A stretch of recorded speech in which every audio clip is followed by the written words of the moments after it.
In today's video, I'm going to teach you how to add a subscribe form to your WordPress blog posts using ConvertKit. If you're looking to grow your email list and engage with your readers more effectively, adding a subscribe form is a fantastic strategy.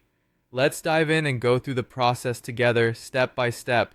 First things first, you'll want to log into your ConvertKit account. Head over to the ConvertKit website and enter your credentials to get started. Once you're logged in, we can move on to setting up our form. Navigate to the Grow section in the dashboard, and from there, go to Landing Pages and Forms. This is where the magic begins. You'll want to click on Create New and select Form. At this point, you'll notice there are various form styles you can choose from: inline, modal, and slide-in. Each has its unique advantages. For an embedded experience, you might prefer an inline form, while for more attention-catching formats, a modal or slide-in can be effective. Pick the style that best suits your blog's aesthetic and layout. Now, customization is key. You want your form to not only capture emails effectively, but also to reflect the overall look and feel of your blog. Spend some time customizing the form by adjusting the colors, fonts, and fields to match your brand. This step is crucial as cohesive design enhances the user experience and encourages signups. Once you're happy with how everything looks, make sure to save your form. Then click on Embed, which will provide you with a couple of options. You can choose between copying a WordPress shortcode or the HTML code.